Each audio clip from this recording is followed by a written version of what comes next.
అండి నమస్తే, welcome back to our channel SLS jewellers. Beautiful బుట్టలు అండి, బంగారం అంటే బంగారు బుట్టలు. ఇప్పుడు నేను పెట్టుకున్నాను కదా బ్లాక్ బెడ్, సేమ్ అన్నమాట. ఇలా వచ్చేస్తాయి 399 ఫ్రీ షిప్పింగ్. ఫుల్ రీస్టాక్ చేశాను, చాలా కాంటాక్ట్ అవుతున్నారు. బ్యాక్ సైడ్ ఇలా స్క్రూ బ్యాక్ వస్తుంది.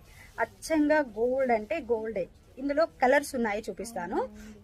అండ్ ఇంకొకటి వచ్చేసి పర్ల్స్ అండి, ముత్యాలతో వచ్చేస్తుంది. అచ్చంగా గోల్డ్ ఉన్నట్లేదే, కలర్ కూడా గోల్డ్ అండి. మనకి ఇటువంటి సెట్ మీదకైనా అలా మ్యాచ్ అయిపోతుంది. లుక్ వైజ్ అయితే ఇంకా వేరే లెవెల్ అనుకోండి. చాలా చాలా హైలైట్ ఉంటుంది. లుక్ వైజ్ అయితే టూ హైలైట్ ఉంటుంది అనమాట. ఇలా చూడొచ్చు, చాలా బాగుంటాయి. మనకి నెక్లెసెస్ కి ఇలా బ్లాక్ బీడ్స్, డైలీ వేర్ కి ఎలా కావాలి అన్న యూస్ చేసుకోవచ్చు. లుక్ ఒక లుక్ సూపర్ అండి. అండ్ గోల్డ్ కి ఎక్కడ తగ్గదండి. 399 ఫ్రీ షిప్పింగ్ లో మళ్ళీ ఇంకా రాదు ఈ ప్రైస్ లో. సో ఎవరికి కావాలి అన్న స్క్రీన్ షాట్ చేసి వాట్సాప్ నెంబర్ కాంటాక్ట్ అయితే పూర్తి డీటెయిల్స్ ఇచ్చేస్తాము. సారీ ఇలా చూడండి, అన్ని కలర్స్ ఒక చోటు ఉంటే ఎంత బాగుంది కదా. జస్ట్ 399 ఫ్రీ షిప్పింగ్ అనమాట. Thank you.